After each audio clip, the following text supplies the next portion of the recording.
this video, I'm going to go through how to look up clients.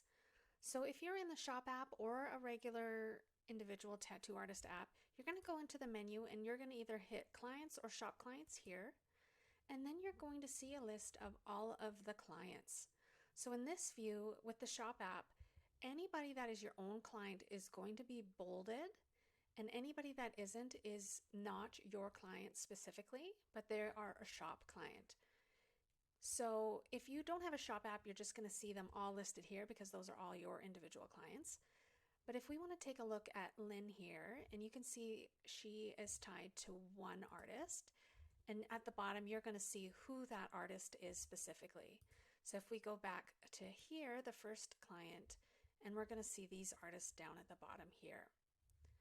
So you would want to look up the shop clients if, say, you had a question about somebody, or say like, oh, I remember I approved somebody named Max a while ago and I don't see them in the calendar. Whatever happened to them?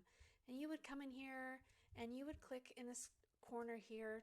Generally, this is the quickest way to look somebody up. You're going to put in their name, Max, and then you're going to click on their appointment here, and you're going to see all of the appointments for you under here that they have booked or pending or canceled or whatever, and you can see the status of those here. So you're going to see if maybe it was a no client response or canceled. You're going to be able to see here what the status of that request was. So if we go back here, you can also, text message somebody, call someone, or email them from here as well.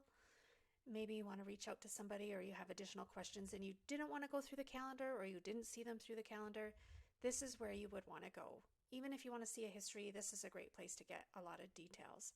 If we go ahead and cancel out of this search, you will also see a couple of icons here related to the client specifically. So this little skull and crossbones mean that this client is blacklisted. So there's a little flag here where if you go in to edit their record, that you can blacklist that appointment, or that client rather. If I come back here and go to Max, you're going to see these other icons here. This one means that there's a note on the client record, and this one means they are a priority client. So you can see this here, client is allergic to second skin, and that they are flagged as a priority client. You are going to see some of that translated into the new request. So for example, if you have somebody blacklisted in your system and they go ahead and submit another request, you're going to see that skull and crossbones here. Same with if they have a note on their record and they submit another request, you might have something specific related to that client. And if you click it, you're going to see that note pull up here. So that's exactly the same note that was in their client record under here. So it will pull that up in that new request view as well. So it just helps you to be more informed if there's any notes related to the client from prior communications, prior experiences, and so on and so forth. And yeah, that's basically it.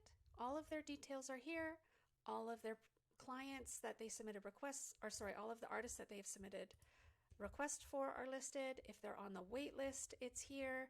A wait list is really used if they want to move up their appointment and they're looking for a sooner date. You can find all of that information along with all of their history for their appointments in this view.